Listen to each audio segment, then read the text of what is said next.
Bien, en este último ejercicio que vamos a hacer de enlace iónico y en concreto del ciclo de von Haber, lo que tenemos que hacer es justificar la no existencia de un compuesto a partir de una serie de valores energéticos y con este ciclo, con el ciclo de von Haber, para ese supuesto compuesto, que es el óxido de sodio, pero con el sodio o el catión sodio 2+, como vemos con esta geometría NaO.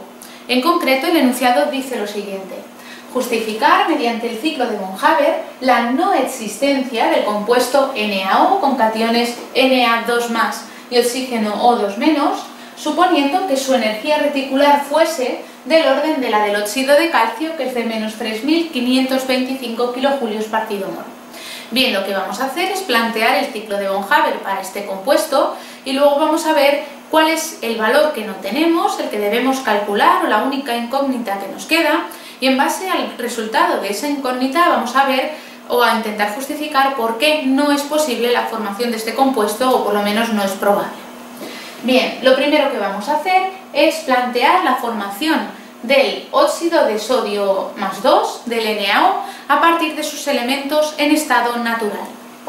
Tendremos, por tanto, la formación de NaO sólido, sería una red cristalina, hipotéticamente, que se formará a partir de sus elementos en estado natural, que son el sodio, es un metal alcalino que estará sólido.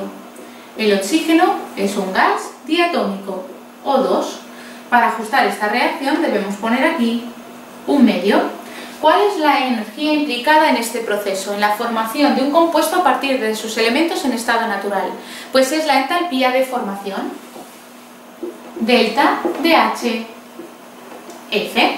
Bien, esto sería el primer planteamiento que vamos a hacer, pero también podemos considerar que el compuesto NaO se forme a partir de sus iones en estado gaseoso, es decir, a partir del Na2+, que es el que nos están diciendo en el enunciado de este compuesto gaseoso, más el O2-, también en estado gaseoso, que diese lugar a este compuesto. ¿Por qué? Pues porque cuando se forma un compuesto iónico, una red iónica a partir de sus iones en estado gaseoso, la energía desprendida en este proceso es la energía de red o energía reticular U sub R.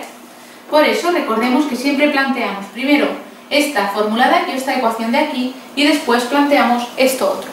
Bien, ahora debemos cerrar el ciclo, debemos plantear subprocesos que nos lleven de sodio sólido neutro a sodio gaseoso y catiónico, y de oxígeno gaseoso diatómico a oxígeno monoatómico y aniónico.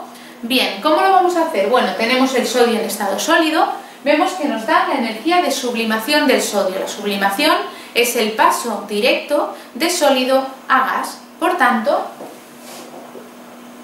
el sodio puede pasar a Na gaseoso a partir de la aplicación de la entalpía de sublimación para el sodio. Una vez que lo tenemos en estado gaseoso debemos ionizarlo porque tenemos que pasar de neutro a catión 2+, y por tanto debemos aplicar una primera energía de ionización para arrancar un primer electrón y quedar el sodio como Na+. Si nosotros aplicamos la primera energía de ionización, NEI1, que de hecho también nos la dan como dato, vamos a obtener el catión sodio+ en estado gaseoso. Y ahora, para pasar de sodio+ a sodio 2+, volveremos a aplicar energía, esta vez una cantidad muchísimo más considerable de energía, vemos de 4.561 kJ/mol frente a los 494 de esta ionización de aquí.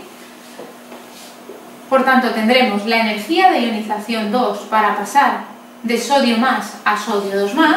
Ya habríamos planteado los diferentes procesos para el sodio y ahora vamos al oxígeno. Inicialmente tenemos el oxígeno en forma diatómica y gaseosa. Lo queremos tener gaseoso, eso ya está bien, pero no lo queremos tener diatómico, debe estar monoatómico. ¿Qué debemos hacer? Debemos disociar las moléculas de O2. ¿Con qué energía? Con la entalpía de disociación. Si nosotros aplicamos la entalpía de disociación, vamos a lograr tener átomos de oxígeno sin enlazar. Por tanto, entalpía de disociación, pero debemos poner aquí este coeficiente estequiométrico, un medio. ¿Por qué? Pues porque la energía de disociación, como vemos aquí, entalpía de disociación para el oxígeno es para 1 mol de compuesto.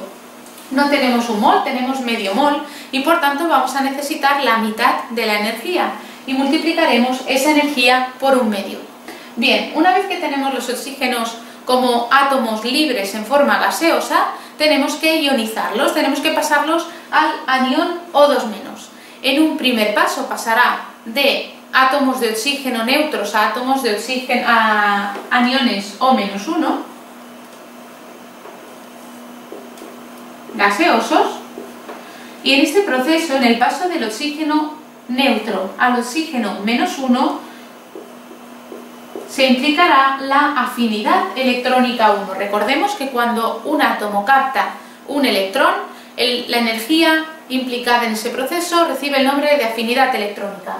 Y ahora, para pasar de O-1 a O-2 o a O2-, tendremos la afinidad electrónica 2.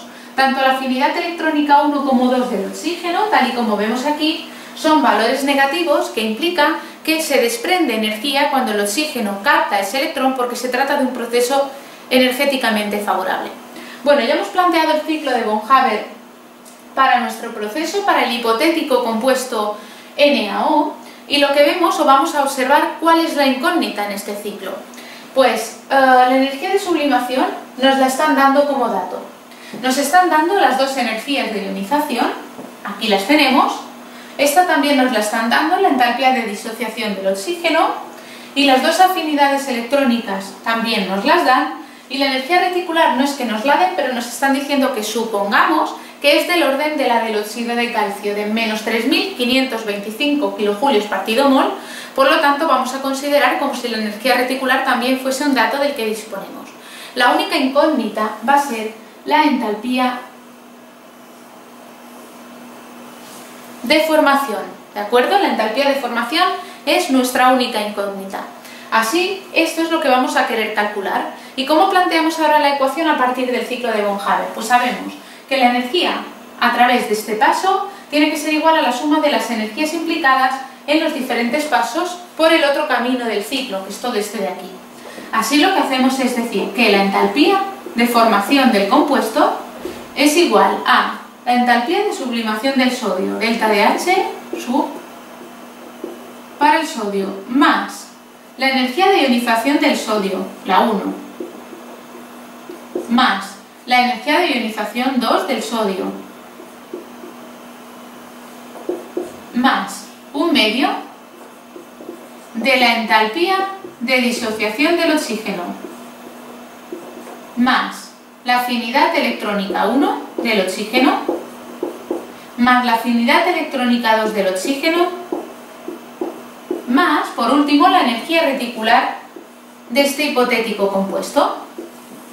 Así, como todos los datos los tenemos, a excepción de delta de H de formación, lo único que debemos hacer es sustituirlos y calcular delta de HF. La entalpía de formación será igual a delta de H de sublimación del sodio, 107,5 kilojulios partido mol, más la energía de ionización del sodio 1, 494, más la 2, que son 4.561, más 1/2 de la entalpía de disociación del oxígeno, es decir, 1/2 de 498,2, más la afinidad electrónica 1 del oxígeno, que es menos 142, por tanto hay que ponerle su signo, más menos 142,0, más la afinidad electrónica 2 del oxígeno, más menos 791, y por último más la supuesta energía reticular de este compuesto hipotético, que vamos a considerarla del orden del óxido de calcio, menos 1.525, menos 3.525, pues más menos 3.525, quedará también restando. Esto nos da finalmente un valor de entalpía de formación de más 953,5 kilojulios partido mol. El hecho de que tengamos un valor de entalpía de formación de este compuesto tan positivo, un valor muy considerable de 953,5 kilojulios partido mol, hace que sea muy improbable su formación, en especial cuando tenemos otro óxido de sodio, que es el Na2O, con valencia +1 para el sodio, con este estado de oxidación, hace que la formación de este compuesto sea muy improbable y por tanto diremos que a partir del ciclo de von Haber hemos determinado que en efecto el óxido de sodio +2 es un compuesto del todo improbable.